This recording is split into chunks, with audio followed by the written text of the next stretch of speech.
Imagine a world where massive pyramids were built without the aid of modern cranes, and where aliens might have played a sinister role in their creation. Elon Musk himself has suggested this possibility, sparking lots of excitement and speculation.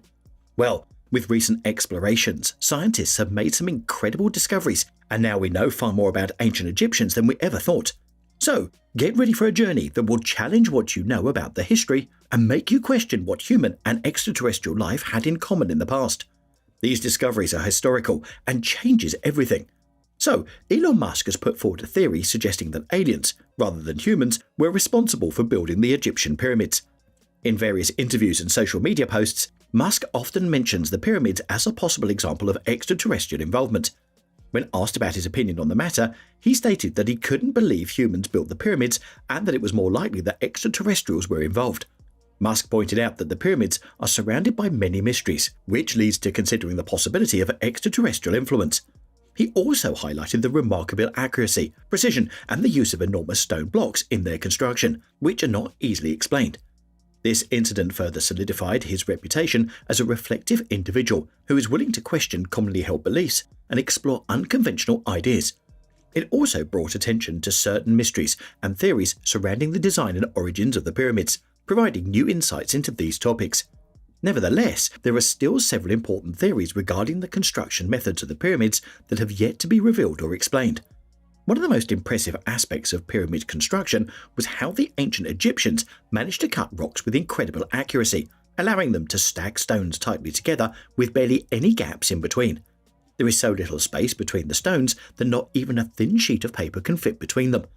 How were the Egyptians able to achieve such incredible precision and perfection? Even with our modern diamond-tipped blades, we struggle to replicate their level of tightness in stone cutting. Interestingly, they might have achieved this remarkable feat using simple hand tools and their cleverness. It's not that they had any superior tools compared to what we have today. Rather, they were exceptionally skilled at making the most out of the tools they had. To achieve the smoothness of the rocks, the Egyptians employed a method using two poles of the same height, connected by a taut rope. They would place the rocks underneath this arrangement and observe if the rocks could be moved in and out without getting stuck under the ropes. This technique helped them ensure a precise fit for the stones. When the Egyptians discovered a spot where the rope clearly touched the rock surface, they would mark it with red ochre. They would then use a flint scraper or sunstone rubber to remove the raised portion of the rock that marked the spot. Surprisingly, they were able to chip away at granite, which is one of the toughest materials on Earth. Furthermore, people have come up with various ideas on how the Great Pyramids of Giza were built. They've drawn different kinds of ramps, but we still don't have a clear answer on how such an incredible task was accomplished. According to calculations, it was necessary to move a 2.5-ton stone up the Khufu pyramid every 1 to 2 minutes in order to complete the pyramid within a maximum of 20 years. Franz Lohner, a German, has come up with a clever and straightforward idea for how the ancient builders might have built the pyramids. He suggests using wooden rope rolls and sledges on tracks placed right on the side of the pyramid. The rope roll is essentially a small wooden structure with a wooden beam where the rope can be redirected or wrapped around. To build the pyramid, a wooden track is placed directly on the pyramid's surface and secured to the outer layer. On each side of the track, 2 rope rolls are set up and attached to special stones. These rope rolls form a station. Stations are positioned every 30 to 37 meters in height, with an additional one at the edge leading to the pyramid plateau. To aid the workers, ladder-like structures are installed on both sides of the track for them to walk on. The stone blocks, weighing around 2.5 tons on average, are placed on the wooden sledge and secured with ropes. The sledge is then positioned on the tracks. To make things easier, the tracks and the skids of the sledge are well lubricated with oiled water. Next, the ropes connected to the sledge are brought up to the rope roll and hung over the horizontal beam of the rope roll. They are left hanging there. 2 teams of haulers, each consisting of 24 men, calculations indicate a minimum of 46 men are needed, are stationed at the top. They stand in 2 groups on either side of the track, positioned on the top part of the ladder-like structure, just below the rope roll station. To start pulling the stone upward, the hauling teams walk down the steep ladder-like rig on the side of the pyramid. 2 haulers work together, grabbing hold of a wooden handle attached to the rope. They hold it in front of their chests and push against it. As they walk down, the sledge carrying the stone is lifted up along the tracks. When the sledge reaches the edge of the pyramid slope, it is carefully tilted so that it rests on the plateau. At this point, a different team of haulers steps in and takes over the task of moving the stone to its designated spot on the pyramid plateau. The sledge is unhitched, and it is then sent back to where it originally started, in the stone quarry. Meanwhile, the hauling team can make their way back to the rope roll station for their next assignment. For their convenience, a regular stairway is provided for them to use. Instead of constructing separate ramps, why not utilize the 4 inclined planes already present on the pyramid's design? Franz Lohner proposes a straightforward solution called a rope roll or reel station. This device consists of a small wooden stand with a wooden beam, crossbeam, where a rope can be redirected or wrapped around. These rope rolls, along with tracks for the sledges, are directly installed on the side of the pyramid. The illustration also demonstrates how the ropes are used to secure the rope roll to the stone block, anchoring them to the prominent casing stones. Thanks to the way the ropes are looped around, the hauling teams have the advantage of walking downhill on both sides of the track, rather than having to walk ahead of the sledge.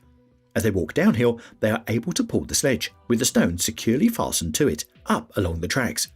What's the underlying idea here? Well, because the haulers can utilize their own weight to supplement their strength in pulling the stone up, it becomes feasible to do so with teams of just 48 men, even on the steep 52-degree slope of the pyramid side. Without a rope roll mechanism to redirect the rope, this wouldn't be achievable.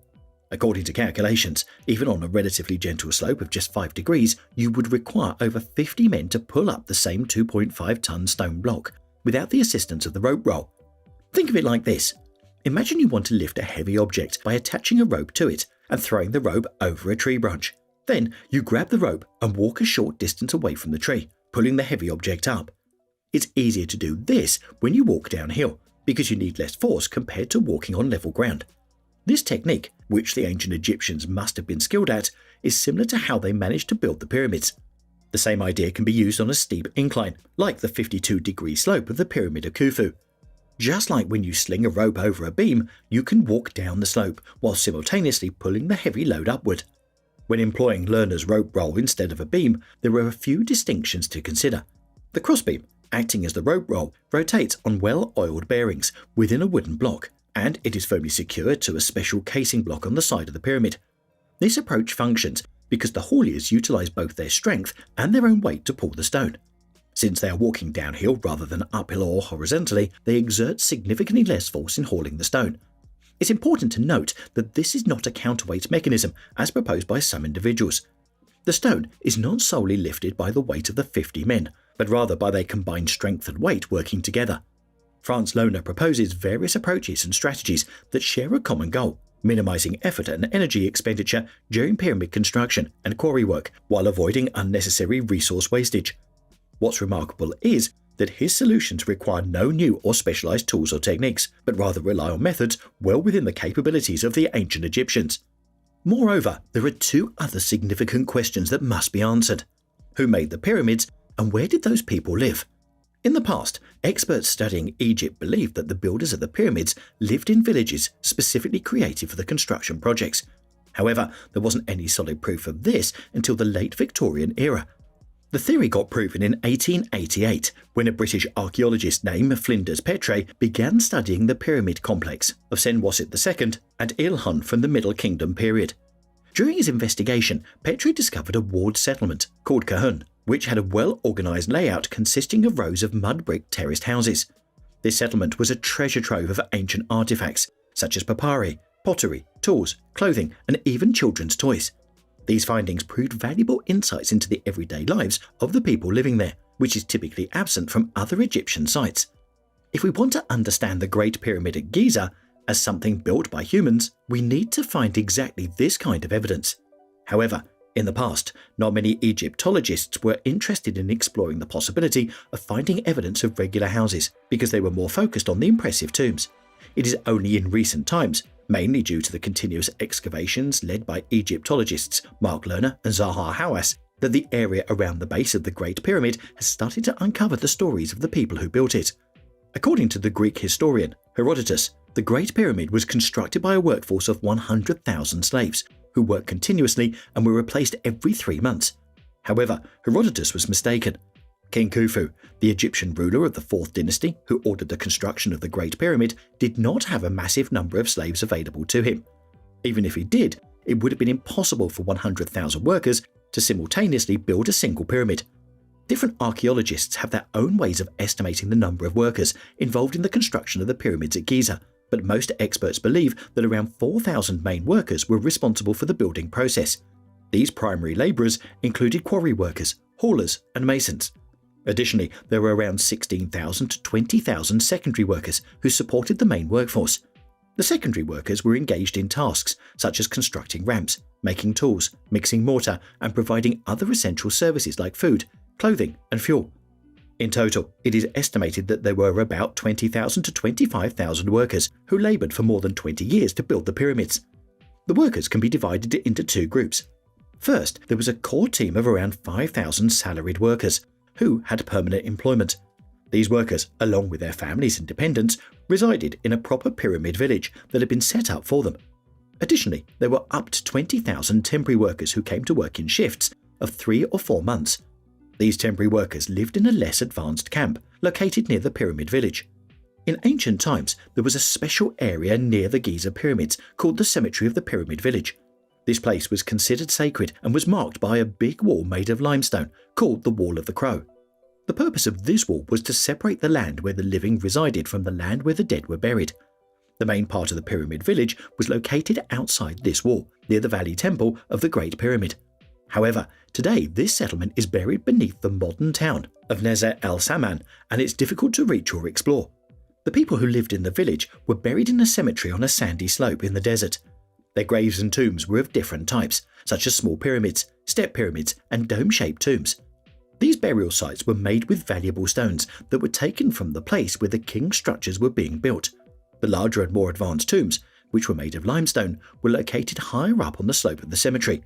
In these tombs, we can find the administrators who were in charge of constructing the pyramid, as well as the people who provided the necessary materials for its construction. The tombs of the workers were not targeted by tomb raiders because the items buried with them were not valuable enough, unlike gold.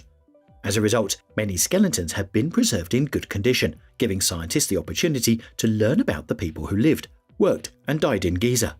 Out of the 600 or more bodies that have been examined, approximately half of them are female. Children and babies make up more than 23% of the total. This confirms that the workers who were permanently employed lived with their families near the growing pyramid. The many thousands of workers who did manual labour lived in a temporary camp near the pyramid town. They were paid a basic wage in the form of food rations. During the Old Kingdom period, 2686 to 2181 BC, a typical ration for a labourer was 10 loaves of bread and a portion of beer. It's difficult for us to imagine a family of labourers consuming 10 loaves of bread in a day, but supervisors and those in higher positions were entitled to hundreds of loaves of bread and many jugs of beer each day. These supplies couldn't stay fresh for long, so it's likely that the rations were, at least partially, symbolic and were actually provided in the form of other goods or perhaps as credits. In any case, the pyramid town, like other towns in Egypt, would have developed its own economy as people traded their surplus rations for things they wanted or skills they needed. The workers who passed away while temporarily at the site were buried in the cemetery of the town. In their graves, they were laid to rest along with the tools they used for their work. As we would anticipate, their burial sites were less elaborate compared to those of the permanent workers, who had lived and worked in Giza for a long time, giving them more time to prepare for their eventual burial. That's it for today. Subscribe to our channel and hit the notification bell.